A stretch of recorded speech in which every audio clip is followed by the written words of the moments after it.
در حیات امروزه ما چنان حادثه ها و واقعه ها می شود که انسان در حیرت می افتد و بعضی خبرها را می شنویم هیچ به عقل انسان راست نمی آید. جوان قرآن کریم را زیر پایش کرد و رسم گرفت و این رسمش را در سامانه های اجتماعی نشر کرد.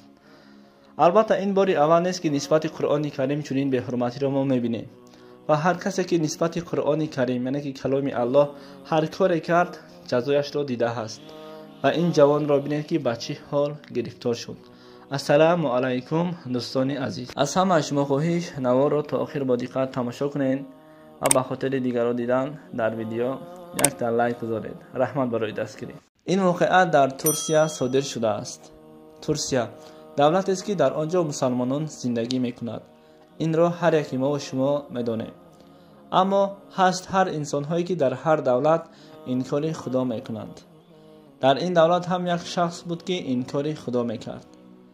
این شخص یعنی که این جوان دائمی با دوستانش میگفته است من به دین و اسلام و به خدا باور ندارم و با این سخنان پستش انکار خدا میکرد.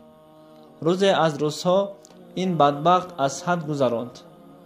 این کاری کرده اش کم بود که باز از مسجد یک قرآن را گرفته به جای پنهانی رفت و قرآن را زیر پایش کرد و رسم گرفت و رسمی گرفته اش را در سامانه های اجتماعی نشر کرد و با دوستان خود روان میکند.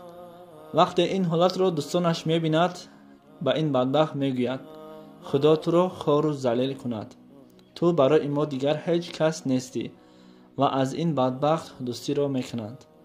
از بین مدت میگذرد با یک سبب این بدبخت به بیمارخانه بستری میگردد. وقتی یک دوستش برای خبرگیری به بیمارخانه رود بینند که چهره این بدبخت سوخته به یک شکل بزیب تبدیل شده است و آن جوانها برای به دیگران عبرت شدنش رسم گرفته به اینترنت پهن کرده در زیرش چنین می نویسند بله خدا حق است و یکه یگانه است، بینا هست نه به چشم، شنواست نه به گوش. خداوند رحمان و رحیم است، خداوند به هر کار قادر و توانا است.